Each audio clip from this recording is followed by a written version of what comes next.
नमस्कार, फाइटर समाचार में आपका स्वागत है। पेश आज 8 अक्टूबर सुबह 6 बजे राजस्थान की खास खबरें। राजस्थान की सियासत में अब सभी की नजरें अंता विधानसभा उपचुनाव पर टिक गई हैं। चुनाव आयोग ने अंता सीट पर उपचुनाव की घोषणा कर दी है। इस उपचुनाव को भाजपा के लिए अपनी सरकार के कामकाज पर जनता की मुहर और कांग्रेस के लिए सत्ता विरोधी लहर तैयार करने का मौका माना जा रहा है। अंता में 11 नवंबर को मतदान होगा, जिसमें 2,27,563 मतदाता अपने मताधिकार का उपयोग करेंगे। यह सीट भाजपा विधायक कंवरलाल मीणा के 3 साल की सजा के कारण अयोग्य घोषित होने से रिक्त हुई थी। अब चुनाव आयोग की घोषणा के साथ ही अंता में राजनीतिक सरगर्मियां तेज हो गई हैं। यहाँ कांग्रेस खेमे में पूर्व मंत्री प्रमोद जैन भाया और उनकी पत्नी जिला प्रमुख उर्मिला जैन के नाम चल रहे हैं। वहीं भाजपा में पूर्व जिला अध्यक्ष आनंद गर्ग, अंता प्रधान प्रखर कौशल, नगर पालिका अध्यक्ष रामेश्वर खंडेलवाल, विष्णु गौतम और पूर्व मंत्री प्रभुलाल सैनी के नामों पर चर्चा है। डेडवाना कुचामन जिले के कुचामन सिटी में जिम में एक्सरसाइज करते हुए एक बिजनेसमैन की गोली मारकर हत्या कर दी गई। बिजनेसमैन रमेश रुलानिया को गोली मारने के बाद बदमाश मौके से फरार हो गया। घटना स्टेशन रोड इलाके की है। जानकारी के अनुसार रमेश रुलानिया बाइक शोरूम और होटल के मालिक थे। उन्हें कुछ दिन पहले रोहित गोदारा गैंग से फिरौती की धमकी भी मिली थी। पुलिस को आशंका है कि यह हमला उसी धमकी से जुड़ा हो सकता है। रोहित गोदारा गैंग ने बॉलीवुड एक्ट्रेस दिशा पाटनी के घर पर फायरिंग की थी। बिजनेसमैन की मौत से गुस्साए लोगों ने शहर के बाजार बंद करा दिए। पुलिस अधिकारियों ने बताया कि हमलावर को पकड़ने के लिए सीसीटीवी फुटेज खंगाले जा रहे हैं। वे सैकड़ों की संख्या में लोग आरोपियों को तुरंत गिरफ्तार करने की मांग करते हुए थाने के बाहर धरने पर बैठ गए।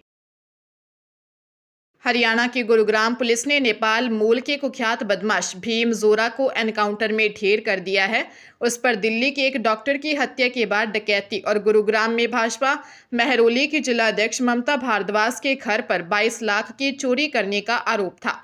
डॉक्टर की हत्या के बाद पुलिस ने इसकी गिरफ्तारी पर 1 लाख का इनाम रखा था। गुरुग्राम और दिल्ली पुलिस की उससे साउथ दिल्ली के आस्था कुंज पार्क में मुठभेड़ हो गई। पुलिस टीम को देखते ही उसने और उसके एक साथी ने फायरिंग शुरू कर दी। इसके बाद पुलिस टीमों ने भी मोर्चा खोल दिया। इस जवाबी कार्रवाई में भीम जोरा गोली लगने से घायल हो गया, जबकि उसका साथी फायरिंग करते हुए फरार हो गया। इस मुठभेड़ में क्राइम ब्रांच के इंस्पेक्टर नरेंद्र शर्मा भी बाल बाल बच गए। घायल जोरा को पुलिस ने एम्स ट्रॉमा सेंटर पहुंचाया, जहां डॉक्टरों ने उसे मृत घोषित कर दिया। पुलिस अब उसके साथी की तलाश कर रही है। उदयपुर में मंत्री झाबर सिंह खर्रा के सामने कांग्रेस कार्यकर्ता द्वारा काले झंडे दिखाने को लेकर भाजपाइयों ने उन्हें पीट दिया। इसके बाद मामले ने तूल पकड़ लिया। मामले में सुखेर पुलिस कांग्रेस कार्यकर्ता और अन्य को पकड़कर थाने ले गई। मामले में रात को कांग्रेसियों ने शहर अध्यक्ष के साथ सुखेर थाने में धरना दिया। धरने पर बैठे कांग्रेसी कार्यकर्ताओं ने मंत्री और भाजपा के खिलाफ नारेबाजी की। उनकी मांग थी कि अरमान जैन को पुलिस छोड़े और उनकी पिटाई करने वालों के खिलाफ कार्रवाई की जाए। धरने पर बैठे शहर कांग्रेस अध्यक्ष फतेह सिंह राठौर ने कहा कि शहीद का नाम हटाने का विरोध करने गए अरमान जैन के साथ मारपीट गलत है। लोकतंत्र में सभी को अपनी बात रखने का हक है। उन्होंने पुलिस पर भाजपा सरकार के दबाव में काम करने का आरोप लगाया। वल्लभनगर की पूर्व विधायक प्रीति गजेंद्र सिंह शक्तावत ने मांग की कि भाजपा शहर अध्यक्ष गजपाल सिंह राठौर के खिलाफ मुकदमा दर्ज हो।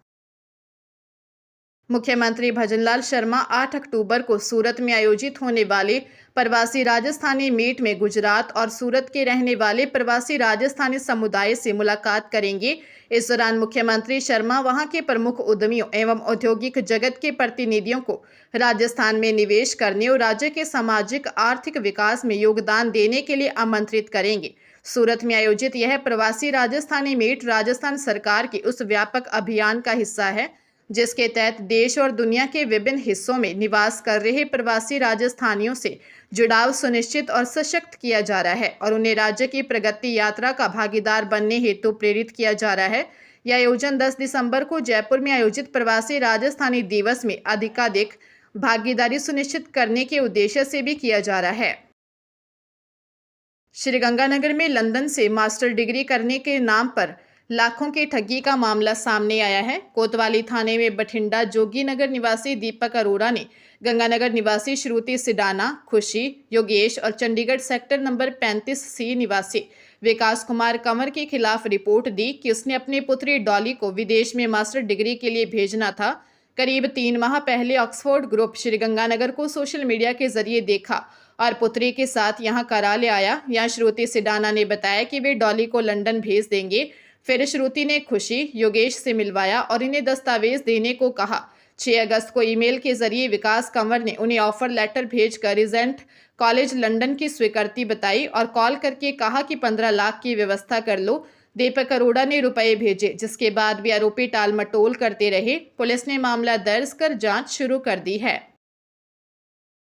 राज्य के बीएड कॉलेजों में 2 वर्षीय पाठ्यक्रम में 15,000 और 4 वर्षीय इंटीग्रेटेड कोर्स के तहत बीए बीएड पाठ्यक्रम में 40% तथा बीएससी बीएड में 51% सीटें रिक्त हैं।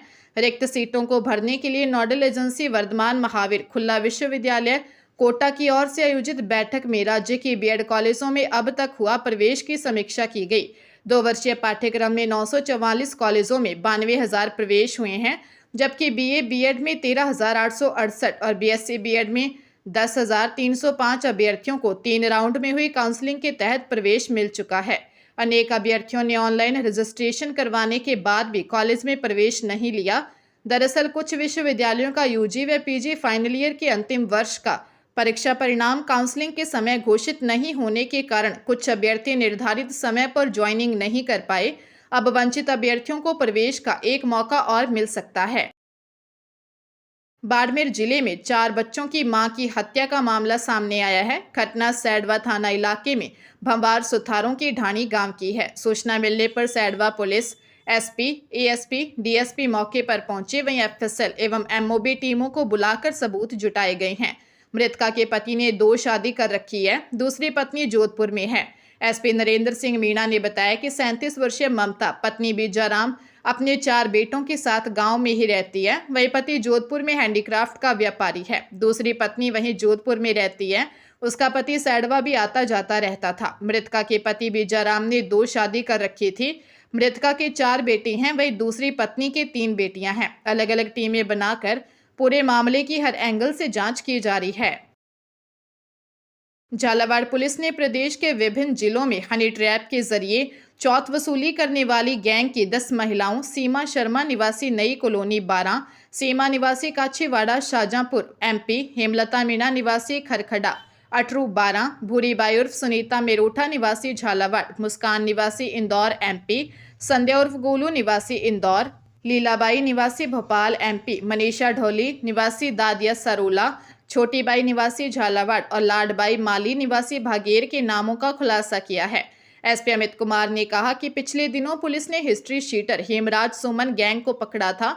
यह गैंग फर्जीवाड़ा, धोखाधड़ी के साथ ही हनी ट्रैप में शामिल थी। एसपी ने बताया कि ये सभी महिलाएं पूर्व में हनी ट्रैप के मामलों में गिरफ्तार हो चुकी हैं। उन्होंने आमजन से अपील की कि यदि इन महिलाओं ने उन्हें हनी ट्रैप में फंसाया हो या अन्य झूठे मुकदमे दर्ज करवा कर चौथ वसूली की हो तो वे उनसे संपर्क करें।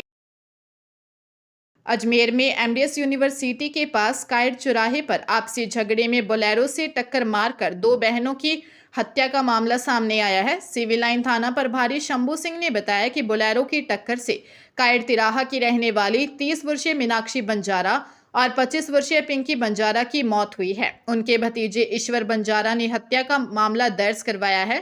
थाना प्रभारी शंभू सिंह ने बताया, कायड़ चौराहे के पास बंजारा परिवार में 2 शादी आटे साटे से हुई थी। एक परिवार के कुछ लोग किशनगढ़ की बंजारा बस्ती से आए और वहां महिला को ससुराल भेजने को लेकर झगड़ा हो गया। इसमें 2 महिला गंभीर घायल हो गई, जिनको जवाहरलाल नेहरू अस्पताल में भर्ती करवाया गया, जहाँ इलाज के दौरान उनकी मौत हो गई। वहीं झगड़े में 10 से ज्यादा लोग घायल हुए हैं। पुलिस मामले की गंभीरता से जांच कर रही है।